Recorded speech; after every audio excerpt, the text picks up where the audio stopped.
తెలంగాణలో కాంగ్రెస్ ప్రభుత్వం ఏర్పడి ఏడాది పూర్తవుతున్న సందర్భంగా నిర్వహించనున్న ప్రజాపాలన విజయోత్సవాలకు వరంగల్ సిద్దమైంది. ఆర్ట్స్ కాలేజీ గ్రౌండ్స్ లో ప్రజాపాలన విజయోత్సవ సభ నిర్వహించేందుకు ఏర్పాట్లు పూర్తి చేశారు. వరంగల్ సభ ప్రాంగణాన్ని మంత్రులు శ్రీధర్ బాబు, కొండా సురేఖ, సీతక్క ఎమ్మెల్యేలు పరిశీలించారు. ఇదే సభా ప్రాంగణం నుండి వరంగల్ నగరంలోని వివిధ అభివృద్ది పనులకు ఆయన చేతుల మీదుగా శంకుస్థాపనలు, ప్రారంభోత్సవాలు చేయనున్నారు. ముఖ్యంగా దాదాపు 10 ఏళ్ల నుండి ప్రారంభోత్సవానికి నోచుకోకుండా ఉన్న కాళోజీ కళాక్షేత్రానికి మోక్షం కలగనుంది. దాంతోపాటు ఉమ్మడి వరంగల్ జిల్లాలో మొత్తం 4,962 కోట్లతో వివిధ అభివృద్ది పనులకు సీఎం రేవంత్ రెడ్డి శ్రీకారం చుట్టనున్నారు.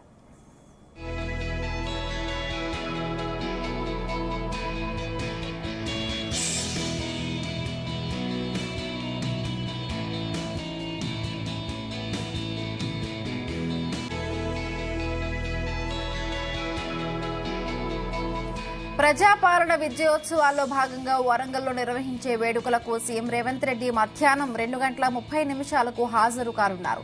హైదరాబాద్ నుండి ప్రత్యేక హెలికాప్టర్లో మధ్యాహ్నం 2:30 హనుమకొండలోని కూడా గ్రౌండ్ హెలీప్యాడ్ కు చేరుకుంటారు. అనంతరం ఆ పక్కనే ఉన్న కాళోజీ కళాక్షేత్రాన్ని ప్రారంభిస్తారు. కళాక్షేత్రంలో ఏర్పాటు చేసిన ఆర్ట్ గ్యాలరీని సందర్శిస్తారు. మధ్యాహ్నం 3 గంటలకు ఆర్ట్స్ కాలేజీలో ఏర్పాటు చేసిన విజయోత్సవ సభా వేదిక వద్ద ఏర్పాటు చేసిన స్టాల్స్ ను సందర్శించి మహిళా స్వయం సహాయక సంఘాలు, మండల సమైక్య, జిల్లా సమైక్య సభ్యులతో ముఖాముఖి మాట్లాడతారు. విజయోత్సవ సభకు 1,00,000 మంది హాజరు అయ్యే అవకాశం ఉంది. సీఎం పర్యటన నేపథ్యంలో నగరంలో ట్రాఫిక్ ఆంక్షలు పెట్టారు. భారీగా పోలీసులు బందోబస్తు నిర్వహిస్తూ ఉన్నారు.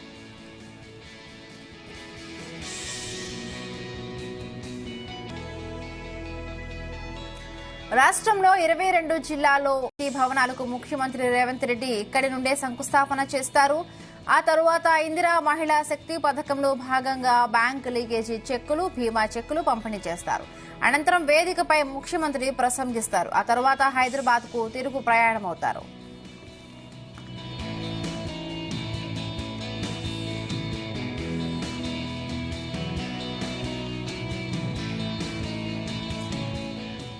రైట్ గా ఇదే అంశానికి సంబంధించి మరిన్ని పూర్తి అప్డేట్స్ మా ప్రతినిధి వరంగల్ నుండి శ్రీకాంత్ అందిస్తారు. శ్రీకాంత్, సీఎం రేవంత్ రెడ్డి పర్యటన కోసం వరంగల్ ముస్తాబైందని చెప్పొచ్చు. కాంగ్రెస్ పార్టీ ప్రభుత్వం అధికారంలోకి వచ్చినటువంటి ఏడాది కావస్తున్న సందర్భంగా కూడా నిర్వహిస్తున్నటువంటి తొలి సభ కోసం అయితే ఇక్కడ ఉన్నటువంటి వరంగల్ లో ఉన్నటువంటి ఆర్ట్స్ అండ్ సైన్స్ కళాశాల ప్రాంగణం అయితే సిద్ధమైందని చెప్పొచ్చు. ఈ యొక్క ప్రాంగణానికి మాత్రం ఇందిరా మహిళా శక్తి ప్రాంగణం అని చెప్పి నామకరణం చేశారు. ఈ సభకు మాత్రం 1,00,000 మంది మహిళలు కూడా తరలి వచ్చే అవకాశం ఉన్నట్లుగా ఇటు కాంగ్రెస్ పార్టీకి సంబంధించిన తెలుపుతున్నారు. ఈ నేపథ్యంలో ఈ సభ కోసం దాదాపుగా ఒక 4-5 రోజుల నుంచి కూడా విస్తృతమైనటువంటి ఏర్పాట్లు అయితే ఏర్పాటు చేస్తున్నారు. స్వయంగా టీపీసీసీ చీఫ్ మహేష్ కుమార్ గౌడ్, అదేవిధంగా మంత్రులు, ఎమ్మెల్యేలు ఇక్కడ ఉన్నటువంటి జరిగేటువంటి పనులను కూడా పర్యవేక్షిస్తున్నారు. ఈ సభ కోసం సుమారుగా 1,00,000 మంది మహిళలు తరలించడమే లక్ష్యంగా ఇటు పార్టీకి సంబంధించిన నేతలు, ప్రజాప్రతినిధులు అయితే కూడా కృషి చేస్తున్నారు. ఈ సభను విజయవంతం చేసేందుకు ఇటు జిల్లా నుంచి మంత్రులు, ఎమ్మెల్యేలు ఇప్పటికే దాదాపుగా సమావేశమవుతూ అటు వ్యూహాత్మకంగా వ్యవహరించేందుకు సిద్ధమవుతుందని చెప్పొచ్చు.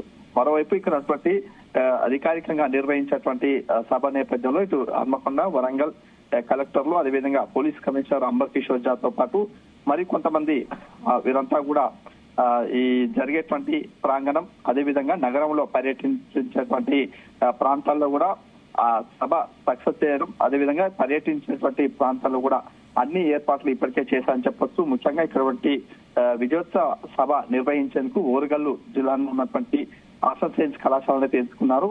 ఈ నేపథ్యంలో ఇక్కడ మంత్రులు, అదేవిధంగా ఎమ్మెల్యేలు స్వయంగా అక్కడ ఉన్నటువంటి పనులను పరిశీలించడం, జరిగేటువంటి నగరంలో జరుగుతున్నటువంటి అభివృద్ధి, అదేవిధంగా ఉన్నటువంటి శంకుస్థాపన చేసేటువంటి ప్రాంగణంలో కూడా అన్ని ఏర్పాటు చేశారని చెప్పొచ్చు. మరోవైపు ఇక్కడ సభకు ఎక్కువ ముందు కూడా ప్రజలను సమీకరించడానికి కూడా 890 బస్సులను, ఆర్టీసీ బస్సులను కూడా ఏర్పాటు చేస్తారు. ఇక్కడ వరంగల్ రీజియన్ తో పాటు ఇక్కడ మిగతా జిల్లాలకు సంబంధించినటువంటి బస్సులను కూడా వీరికైతే కేటాయించారు. ఇక్కడ వరంగల్ తో పాటు ఖమ్మం, అదేవిధంగా కరీంనగర్, నల్గొండ, మెదక్ సంబంధించినటువంటి జిల్లాల నుంచి కూడా భారీగా తరలివచ్చే అవకాశం అయితే కనిపిస్తుంది. ఎక్కువ కూడా మహిళలతో పాటు ఇతర వర్గాలకు సంబంధించిన ప్రజలు భారీగా తరలివచ్చే అవకాశం స్పష్టంగా కనిపిస్తుంది. మరోవైపు ఇక్కడ సభ జరుగుతున్న నేపథ్యంలో ఇక్కడ ఎలాంటి సంఘటన చోటు చేసుకోకుండా పోలీసులు మాత్రం భారీగా మోహరించారు చెప్పొచ్చు. ఇప్పటికీ ఇటువంటి డాగ్ స్క్వాడ్ అదేవిధంగా బాంబ్ స్క్వాడ్లు కూడా వారి ఆధీనంలోకి తీసుకున్నారు. ఇక్కడ ఆర్ట్స్ కళాశాల ప్రాంగణం అదేవిధంగా కాళోజీ కళాక్షేత్రం నయం నగర్ సంబంధించిన ఈ ప్రాంతంలో పర్యటన సాగుతుంది కాబట్టి ఆ ప్రాంతంతో పోలీసు బందోబస్తు అయితే ఎక్కువ సంఖ్యలో కూడా మోహరించారు చెప్పొచ్చు. ఎందుకంటే ఇక్కడ ఇటు బీఆర్ఎస్ పార్టీకి సంబంధించిన నేతలు కానీ మరికొంతమంది నిరసన తెలిపే అవకాశం ఉంటున్న నేపథ్యంలో ముందస్తుగానే ఇటు పోలీసు అధికారులు మాత్రం ఇక్కడ పటిష్ట బందోబస్తు అయితే ఏర్పాటు చేశారని చెప్పొచ్చు. దాదాపుగా 428 మంది పోలీస్ సిబ్బంది మాత్రం ఇక్కడ విధులు అయితే నిర్వహిస్తున్నారు. మరోవైపు ఇటు వైద్య ఆరోగ్య శాఖ సంబంధించిన వారంతా కూడా ఇక్కడ మెడికల్ క్యాంప్స్ అదేవిధంగా ఫస్ట్ ఎయిడ్ కి సంబంధించినటువంటి అధికారుల సిబ్బంది అదేవిధంగా మరో ఉన్నటువంటి స్పెషలిస్ట్ డాక్టర్లు కూడా ఇక్కడ సభా ప్రాంగణంలో ఉంటున్నట్టు కూడా ఇటు డిఎంహెచ్ఓ కూడా తెలపడం జరిగింది. మరోవైపు ఇక్కడ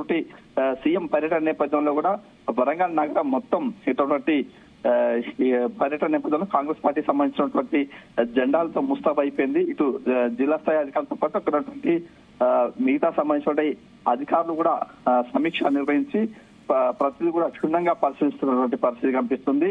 మరోవైపు ఇక్కడ వరంగల్ జిల్లాకు సంబంధించినటువంటి మొత్తం పూర్తిగా వరంగల్ రూపురేఖలు మారే విధంగా ఇటు రాష్ట్ర ప్రభుత్వం నిర్వహిస్తుంది ప్రజా విజయోత్సవ సభ వేడుకల్లో కూడా శ్రీకాంత్ అంటే ఇప్పటికే కాంగ్రెస్ ప్రభుత్వం ఏర్పడి సంవత్సరం అవుతున్న సందర్భంగా ఈ విజయోత్సవ సభ నిర్వహిస్తూ ఉన్నారు.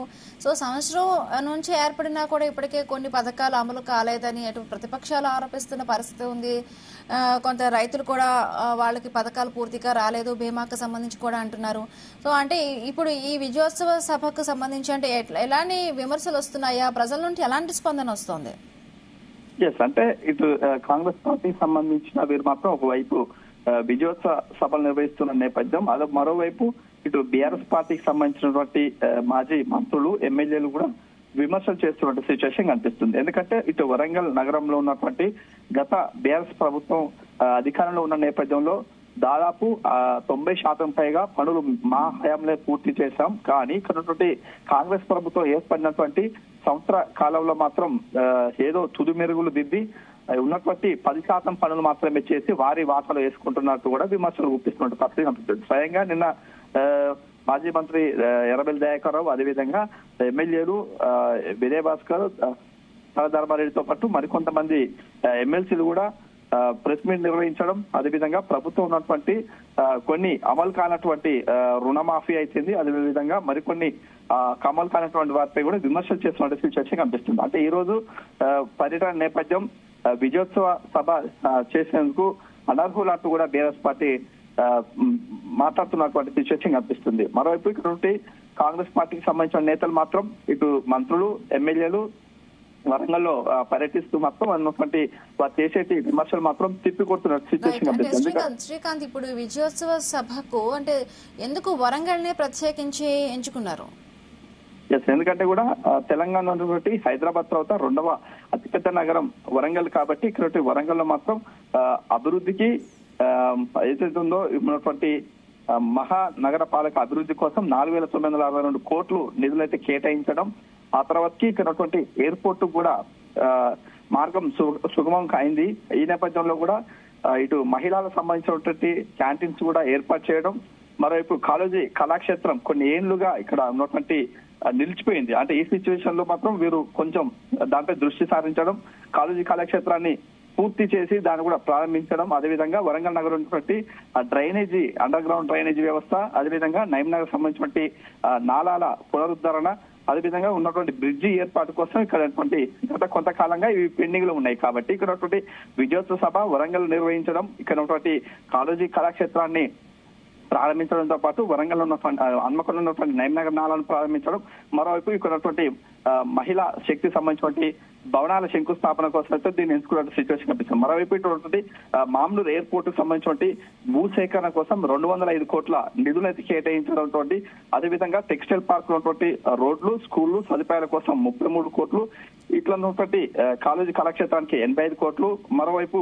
ఉన్నటువంటి మున్సిపల్ కార్పొరేషన్ కు అదేవిధంగా ఇన్నర్ రింగ్ రోడ్డుకు 80 కోట్లు, అదేవిధంగా భద్రకాళి ఆలయంలో ఉన్నటువంటి పాలిటెక్నిక్ కళాశాల నిర్మాణం కోసం 28 కోట్లు, మున్సిపాలిటీకి 49 కోట్లు. అంటే ఇక్కడ ఉన్నటువంటి నిధులు మాత్రం ఇక్కడ మంజూరు చేసిన నేపథ్యంలో వరంగల్ కేంద్రంగా ఈ సభ నిర్వహించేందుకైతే ఇటు కాంగ్రెస్ పార్టీకి సంబంధించిన నేతలు అయితే దీన్ని ఏర్పాటు చేసినటువంటి సిచ్యువేషన్ కనిపిస్తుంది. Right, thank you Srikanth, thanks for the updates.